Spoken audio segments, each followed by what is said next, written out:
Welcome to defence 72। आज submarines naval warfare की backbone है, चाहे कोस्ट लाइन का डिफेंस हो या ओशन में power projection, second strike capability हो या फिर एडवर्सरीज पर ऑफेंस। आज सबमरीन्स एयरक्राफ्ट कैरियर, डिस्ट्रॉयर और दूसरी सरफेस शिप के कंपैरिजन में नेवल वॉरफेयर में काफ़ी ज़्यादा कारगर है।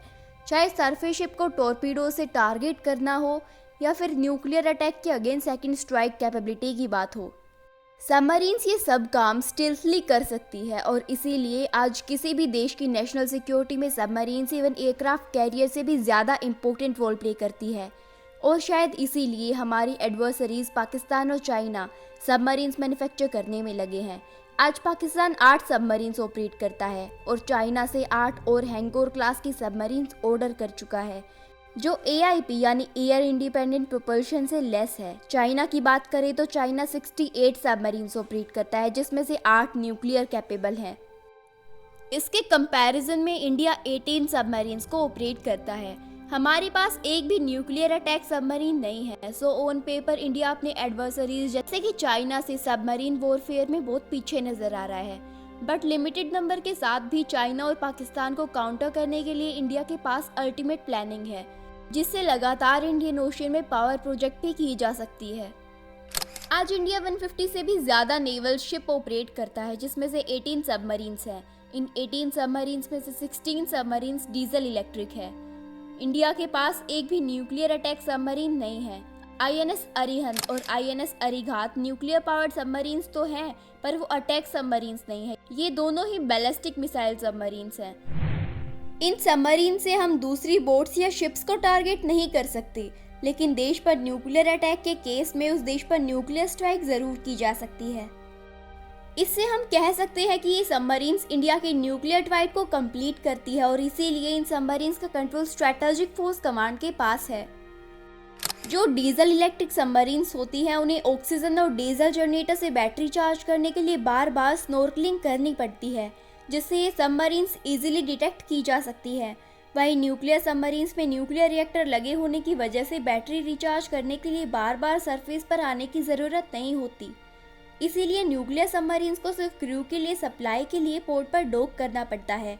सो ये सबमरीन्स अनलिमिटेड टाइम के लिए सबमर्ज रह सकती हैं और डीजल इलेक्ट्रिक के कंपैरिजन में हायर स्पीड पर ट्रैवल कर सकती हैं। लेकिन आज जहां न्यूक्लियर पावर्ड सबमरीन्स की कॉस्ट $3.5 बिलियन है, वहीं डीजल पावर्ड सबमरीन की कॉस्ट $500 मिलियन ही है। इसके साथ ही डीजल इलेक्ट्रिक सबमरीन्स को लंबे समय तक पानी में ठहराने के लिए AIP यानी एयर इंडिपेंडेंट प्रोपल्शन इंस्टॉल करके उनके सबमर्ज रहने के टाइम को एक्सटेंड किया जा सकता है। नेवल वॉरफेयर में ट्रूली ऑफेंस के लिए powerful nuclear attack submarines at most important है, जिससे फार फ्लंग एरियाज में भी पावर प्रोजेक्ट की जा सकती है। आज इंडिया अपनी सबमरीन से अपनी कोस्ट को डिफेंड और पाकिस्तान जैसी कंट्री को डोमिनेट तो कर सकता है, लेकिन लार्जर इंडियन ओशन में पावर प्रोजेक्शन के लिए और चाइना जैसी एडवर्सरी के लिए न्यूक्लियर अटैक सबमरीन्स की ज़रूरत है।